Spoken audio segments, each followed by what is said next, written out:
You've just got to get good at one of these for the next year. One item for the next year. That's it. One, just one that gives you some one-to-many credibility and leverage instead of trying to do all up front, all done perfectly, all done at once. My process is I always start with outlines. So like I could pull an outline up right here. This is a super sloppy outline, but this is a 44-minute talk I did today.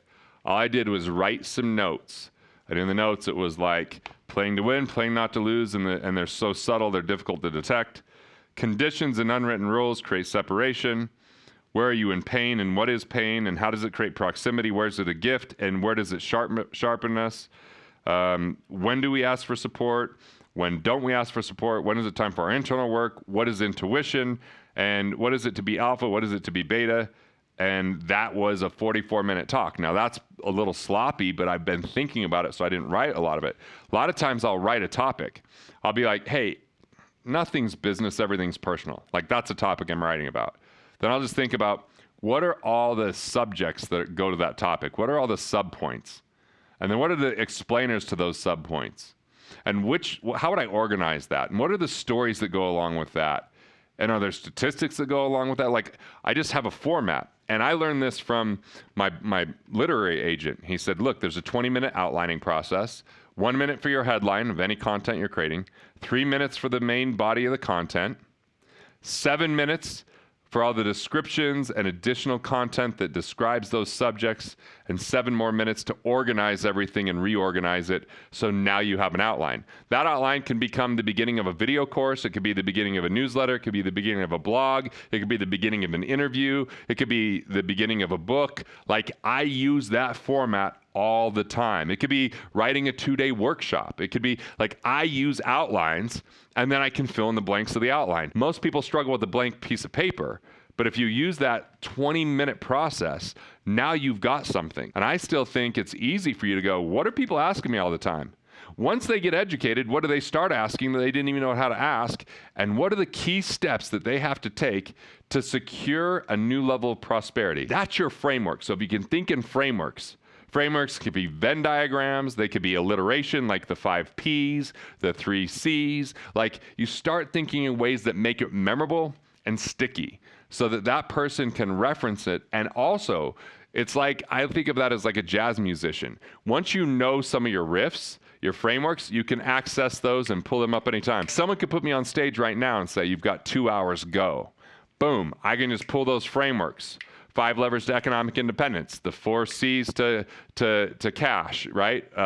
The 3 ways to live within your means, the 3-part framework to saving tax. Like, I've just got all these frameworks, and then people say, man, you're really clear and articulate, because I have frameworks. And those frameworks continue to get refined and improved, but I begin a framework with an outline. And in that outline, I go, is this something I can use alliteration? Is this something that I can have happen in 2 steps, 3 steps, 4 steps, 5 steps, 6 steps, or 7 steps? I cut things off at 7 steps. Before we had phones, why did we always have 7 numbers? Because I can remember my home phone number. But as soon as it's like, sometimes when I get those like codes that I have to enter, I'm like, dude, I have to go back 3 or 4 times. Like, I'm calling out one of the conference lines, and it's like, the code is 117-654-323. I'm like, what is it again? But if it's 7 numbers, if it's 7, that's almost like sacred. If you get up into 9 or 8 or 10, like, yeah, there's like top 10 lists. Just know that's fine. They're not going to remember all 10. That's not a framework. That's a list. You know, like Dave Letterman's top 10 or the not top 10 on ESPN, right? There's all those kind of things. That's fine. But remember, we're just watching for laughter. And people would never be able to say the top 10. They're going to remember the top 3. But that's not the intent of it. The intent was, we're going to give you more because not every one of these is funny. But if we're trying to help people with their wealth and we're trying to help them, then we want smaller, shorter frameworks that is a lot easier for them to remember. I look at everything when it comes to engagement with people as like a thermometer or scale of 0 to 10. 0 is they have no clue who I am, right? Now, there's certain things I can do where I'm going to start out at a 5, 6, 7, or 8. And that is if I'm introduced at an event that I'm speaking at. Now, am I introduced by someone who genuinely knows me and has a personal story? I let them introduce. Do they not have a personal story? I let a video introduce. I just did a video when I was introduced to 2,000 people. The video was a little bit like I have to live up to that video because it was pretty awesome. But I just went out and joked about it. I was like, hey, usually I like people to say, nah, next guy's okay. And then I can always outdo it. But I was just joking, right? So I just acknowledge that. But if I'm introduced by everybody respects the person like it's the event that they host and have a personal story, I'm jumping up to an 8 by most people because they're like, so-and-so trusts him. I now trust him. Now, I'm on stage. That's my domain. I'm going to leave that stage getting people above 5, everybody in the room, or repelled because they don't like me. And that's fine. Some people might be like, hey, he swore, I don't like that. Hey, why does this money guy have long hair? Like, I can't control all those things, and I don't want to. Because when people used to say, don't have a beard, keep your hair tight, wear a suit, that's not who I am.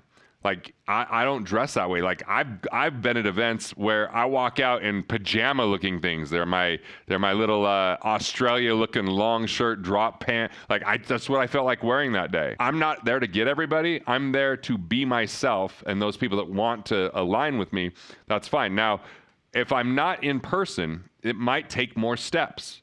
So I'm still going to say if I was a co-author of a book for someone that they know and love, I'm now the co-author, I'm jumping up pretty quickly. If it just speaks to something that they're dealing with and they didn't understand and they got massive value, I'm going to jump up. So it just depends. Going to 0 to 10, when you have to go 1, 2, 3, 4, 5, then it's just little things like little notes. And yeah, there's certain brand advertising where we're seeing like Tide or Coke, where you might have to see a certain number of impressions if you've never had it before to have it kind of into your mind. But if you're doing content marketing, that content, when it's valuable, it might be easier to skip up and go from 2 to 5 pretty quickly. Now, there's a concept that one of my mentors, Roy Williams, taught me. Roy wrote the Wizard of Ads trilogy. He's the founder of the Wizard Academy. He's one of the most prolific marketing minds on the planet.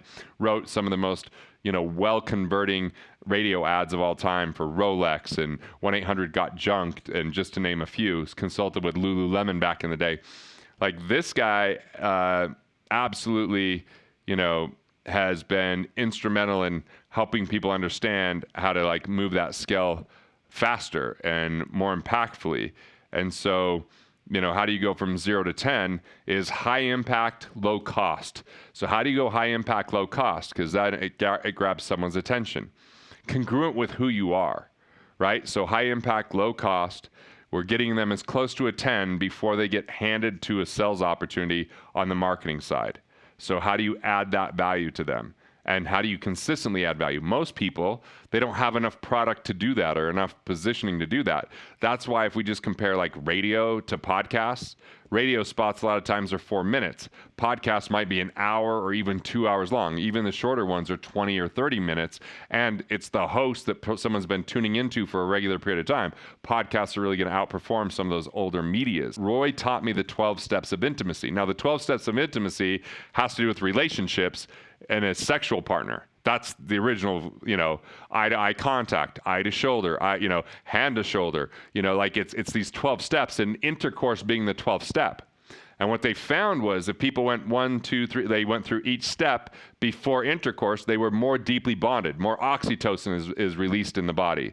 There's all this bonding hormone that happens. And so he related that to what are the 12 steps to intimacy in your program, right? Before they buy something from you, which is that final step. And so thinking through your business that way, and then your IP DNA and the ways that you like to create, and then using something like Joey Coleman's book of Never Lose a Customer Again, starts to look at how you can communicate with your customers on their journey. Because what I used to do is give too much up front and then not enough along the way. So they're overwhelmed. We do these immersions. And for a while there, we had this application that was 5 sections. A finance section, a soul purpose section, a mental and mindset section, a physical and health section, and a social and rejuvenation section. And people got intimidated. It was really deep questions. We just sent it to them. They had to fill it out. Half the people that committed opted out because they started to investigate things in their life that would have been helpful to have a human being support them through. So we realized we went from step 0 to like, oh, you're interested? Here's step 10, and they're like, whoa, maybe coffee first, right? We went too fast, too far. And so you start to learn, hey, maybe not communicating everything up front in onboarding, but starting to spread it out. A little message in an email, a short video.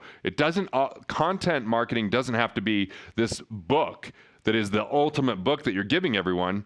It could be a quick report, a small paragraph, a short video. And this is why most people get intimidated. You're comparing yourself to whoever's the greatest content creator that you've ever enjoyed in the space or that you've ever benefited from. And then all of a sudden we get in this like gap, you know, of like, oh, we're not there. And my compliance won't let me get there. And I barely have time because I'm meeting one-on-one. And then you're comparing yourself to someone who probably doesn't even meet with clients and saying, well, if it's not that, it's nothing. But progress over perfection, done is better than perfect. Where can you start? Small snippets, little pieces, frequently asked questions, the things that once they start learning that they will want to ask, things that give you credibility and authority that gets sprinkled over time.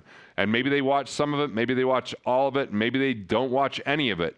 And what you find is, what are their habits and what do they like? You know, my secret sauce is being introduced by someone who already has a relationship with the person. I was like that in college. If I want to meet a girl, I didn't just walk up. I wasn't the guy that just walked up to a girl and, hey, how you doing? I found someone that knew me, that knew them, and made the introduction. So it was almost like, this is Garrett. He's not a creep. You should talk to him, right? Like that's what I needed, like something like that. And that's the kind of stuff that a book can do, or a video course can do, or, you know, a report can do, or an interview can do. You've just got to get good at one of these for the next year. One item for the next year. That's it. One.